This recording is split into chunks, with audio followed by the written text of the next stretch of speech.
Welcome to new TV Telugu.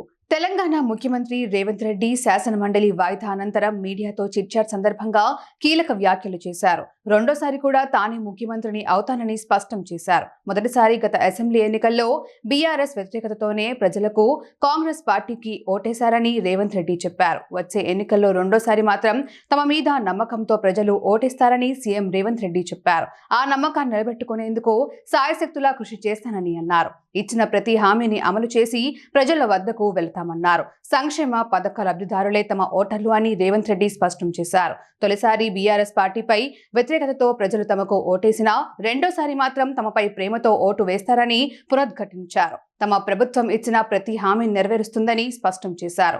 జనాభా లెక్కలపై కేంద్ర ప్రభుత్వం బడ్జెట్ అంచనాలు అందించిందని 2027లో జనాభా లెక్కలు నోటిఫై చేస్తారని అంటున్నారని సీఎం రేవంత్ రెడ్డి తెలిపారు. దక్షిణాది రాష్ట్రాలు నష్టపోకుండా ప్రయత్నిస్తున్నామని చెప్పారు. నేను అట్లా కోరుకుంటలేను అధ్యక్ష. 100 సంవత్సరాలు ఆయురారోగ్యాలతో చంద్రశేఖరరావు గారు ఉండాలి. వారు ఆ ప్రతిపక్షంలో అట్లనే ఉండాలి, నేను ఇక్కడనే ఉండాలి. వారు సూచనలు చేస్తూనే ఉండాలి, నేను మంచి పరిపాలన అందిస్తూనే ఉండాలి. మా ఆర్థిక మంత్రి గారు మాకు నిధులు అందిస్తూనే ఉండాలి అధ్యక్ష. ఇది మా ఆలోచన అధ్యక్ష, ఇది మా భవిష్యత్ కార్యాచరణ. నేనెందుకు కోరుకుంటా అధ్యక్ష? నాకెందుకు? వాళ్ళు సరిపోను అన్నట్టు మళ్ళీ నేను కావాలా? వాళ్ళ ఇంట్లోనే పోటీలు పడుతారు నలుగురు. ఎవరు అందులోకి రావాలి? మా మిత్రుడు మహేశ్వర్ రెడ్డి గారు కూడా ఉన్నారు. మంచి మనసు ఉంటే మాతో పాటు ఇక్కడ కూర్చుంటాడు. ఈ రోజు కాకపోతే రేపైనా. ఏమున్నది అధ్యక్ష, నాకు మంచి ఫ్రెండే, నేనేం కాదంటలేను.